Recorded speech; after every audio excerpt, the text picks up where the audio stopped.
Overseas மார்க்கெட்டில் technology உதவியோட எப்படி சூப்பராக கடலா கட்டலாம் அப்படிங்கிறத பார்ப்போம். போன வீடியோவில் ஸ்டேஜ் பை ஸ்டேஜாக எப்படி இந்த மார்க்கெட்டுக்குள்ளே நுழையிறது அப்படிங்கிறத பார்த்தோம்.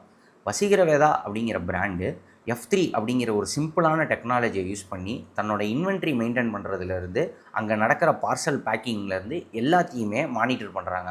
ஸோ பேசிக்கலாக இவங்களோட ப்ராடக்ட்ஸ் எல்லாத்தையுமே இங்கேருந்து எக்ஸ்போர்ட் பண்ணி அங்கே ஒரு வேர் ஹவுஸில் வச்சுட்டாங்க. கஸ்டமரோட ஆர்டர்ஸை அங்கே கெட் பண்ணுறாங்க. அங்கே வேலை பார்க்குறவங்க இந்த சாஃப்ட்வேரை யூஸ் பண்ணி ப்ராடக்ட்ஸை பேக் பண்ணுறது, இதை கஸ்டமருக்கு அனுப்புறது, ஸோ இந்த வேலை எல்லாத்தையும் அவங்க பண்ணுறாங்க. ஸோ அவங்க என்னென்ன வேலை பண்ணுறாங்க, என்னென்ன ப்ராடக்ட் சேல் ஆகுது அப்படிங்கிறது எல்லாமே இங்கே இருக்கிற இன்வென்ட்ரியில் நம்ம அப்டேட் பண்ணிடுறோம். ஸோ ஆட்டோமேட்டிக்காக அங்கே நடக்கிற டிரான்சாக்ஷன் எல்லாத்தையுமே இங்கே இருக்கிற டேஷ்போர்ட்லேயே பார்த்துக்க முடியுது. ஸோ இந்த மாதிரி சிம்பிள் டெக்னாலஜியை யூஸ் பண்ணி எக்ஸ்போர்ட் மார்க்கெட்டில் நம்மளால் சூப்பராக ப்ராடக்ட்ஸை சேல் பண்ண முடியும்.